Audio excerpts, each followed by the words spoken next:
love MicroConf because I feel like I talk with a lot of you, either on Skype or via email, and now I actually get to see your faces and meet you in person, and it's pretty awesome. So my name's Anna, and I work in customer success at Drip, and I've been there for about a year now, and one of my big focuses has been product demos. And what I'm going to talk to you today is what I've learned in the last year of giving product demos at Drip, and I'm going to show you a few things.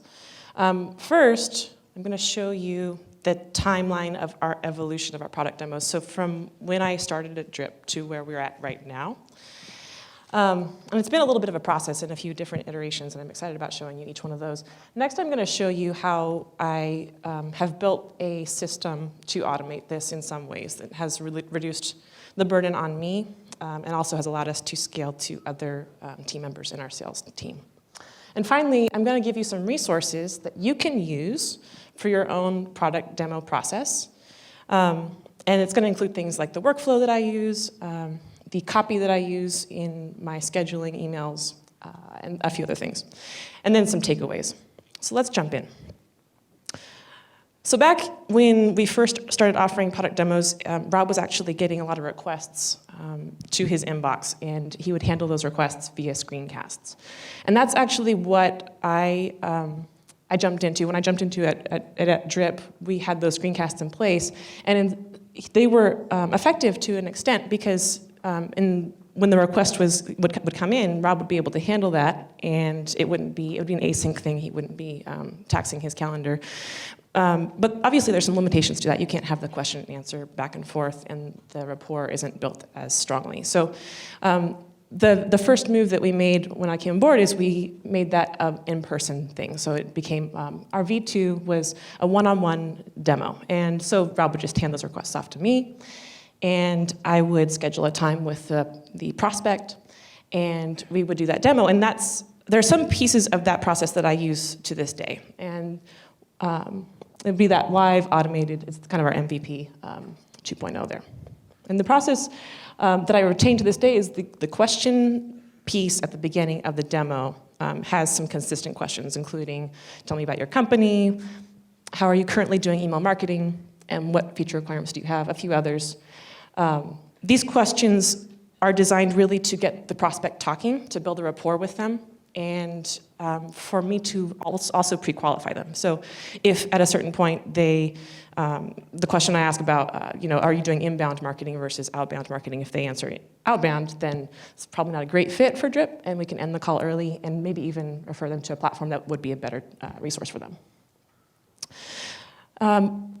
Moving to the next version, so version 3, it was a very slight change. We actually introduced Calendly at this point, so I wasn't scheduling in a one-off way each time I got a request. And that took a lot of burden off of me. Actually took several hours out of my week each day. Out of my week. And so if you haven't used Calendly, I love it. There are some alternatives to it that work just as well. But Calendly is really clean and simple, and they just opened up webhooks, which is pretty awesome. So I'm going to get into a little bit more about how I use Calendly in a little bit. But moving on real quick to version 4. So this is one of the biggest changes we made in our workflow process. Our demo process. At this point, I kind of took a look at what was working in version 2 and version 3, and what wasn't. And what wasn't working is that initial conversation that I had was fantastic. There was the rapport built, and as we heard earlier from Claire, we had that trust built, and that was really important. But once those questions were over, I would launch into features, and it would be about 20 minutes worth of here are Drip's main features as kind of a sequence that I would show each prospect. And there were some problems here because I noticed that the conversation that I was having with that person would almost immediately drop off. There would be very few questions to me during that process, and that was concerning to me. There were very few signals that I could use for the sales process, and I didn't really know how it was resonating with them. And I also realized that some of the things that I was showing them may have been overwhelming to them because maybe they didn't need all those features. Maybe they just needed a few of them. So what I did at this point is I took the answers that they gave me in the question and answer process, and I said, okay, well, if you're a high-touch sales process, you're going to need to see our lead scoring feature first, not our forms feature. And so I kind of revamped the sequence of features and focused on what they would use most first. And if it naturally came up that they needed another feature, I would introduce that. And so If they were high-touch sales, I would say, here's our lead scoring feature. Here's how you can see how your opens and your clicks can increase somebody's lead score. You can send people off to your CRM who have a higher lead score and have only those people talk to your salespeople. And that was a big wow moment for people. So things were going swimmingly for quite some time. Well, actually, one more thing I forgot to say about 4.0. So I would revamp the features that I showed them, but I also introduced an education piece. So when I say education, I don't really mean showing how to use each of Drip's features. I'm talking more about email marketing education. An example of this would be if I were showing the list pruning feature, which allows you to say, okay, well, you know, if someone hasn't opened or clicked X number of emails, let's get them off my list. I wouldn't show them just how that would work, but I also would say, if you aren't doing this, these are the consequences. So list health relies on people, people who are not opening and clicking your emails, taking them off of your list. And if you aren't doing this, then your sender reputation is going to sink, and your emails aren't going to get to the inbox. And so at this point, it wasn't just a product demo. Now they're getting some value out of it, where they're leaving the demo a better marketer than when they started talking to me. And this leads us to February of this year, and that's where most of you know that Drip launched workflows this year, which has been pretty awesome. Yeah, pretty awesome feature. It's powerful, it's simple, and I did struggle for a while on the best way to show this to prospects, because it is so powerful. It's not a one-size-fits-all presentation, and if I had tried that, I think the power would be lost on a lot of folks. The wow moment would have been weakened. So what I decided to do was I really needed to focus almost exclusively on workflows instead of looking at other features, because that would allow me to have enough time to build a custom workflow for each prospect. Obviously, to build a custom workflow, you have to have a pretty intensive question and answer phase, and so I started digging even more to their marketing stack and their particular marketing funnel. And so at the end of a demo with me, someone would have a funnel that was built just for them in Drip that would reflect maybe the things that they'd already had in place, but also would have maybe tightened up their process a bit, because now they can see how all their automation would contribute to removing some of the holes in their funnel.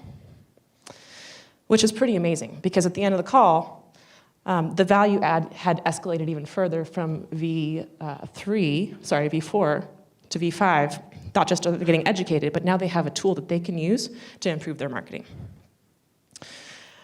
Which was pretty awesome. Like, the response to this was great. People would then, the conversations would get longer.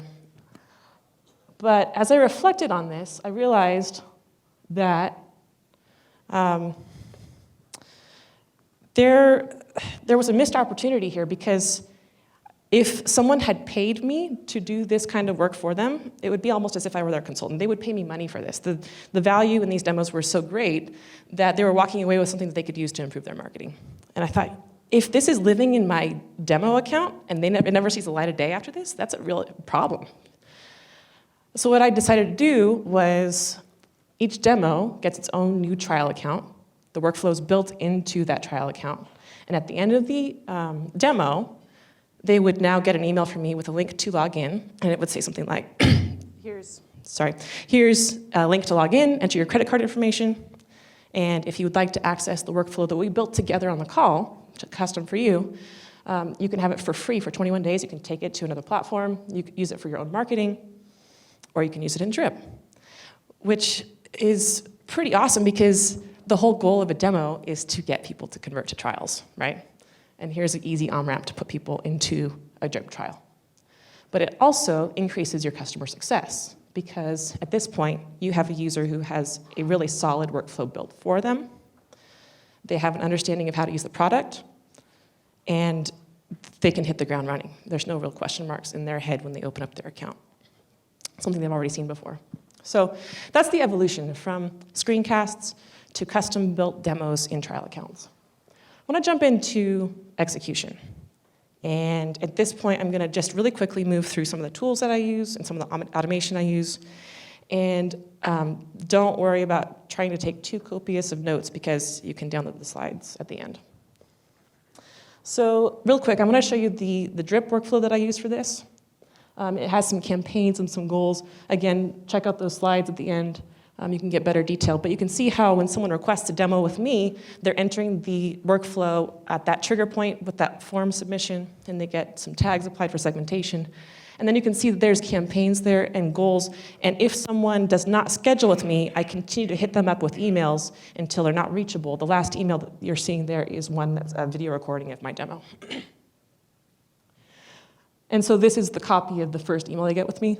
And that link goes to Calendly. And then there's a PS at the bottom to start a trial. Calendly, if you haven't seen it, it's pretty slick. One of my favorite parts is it does integrate with Drip as of last week. And so that means you can set goals based on whether someone schedules or not. But I also really love that they allow you to send reminder emails, which is helpful to reduce no-shows. So if someone is about to have a demo, they'll get an email like 30 minutes before, and it's pretty awful to have people no-show because time is of the essence and my calendar is not infinite. So having people reschedule has been a huge boon for me. And then also that link to Zoom kind of brings up the WebEx tool that I use. I've tried Skype and Join.me and they've worked to some extent. Zoom has been the best in terms of the fact that it doesn't really hammer my CPU like the others. But it also allows me to do like remote control and stuff like that. And so really quickly, I want to jump into takeaways. So if you have a sales process or a demo process, and you aren't using an automated tool like Calendly or automated emails to schedule, do that right away because that will make you a lot happier. If you do not have a demo process of any kind, maybe you are doing some screencasts occasionally, a really easy way to get started with demos is to record maybe a 10-minute version of your product's features.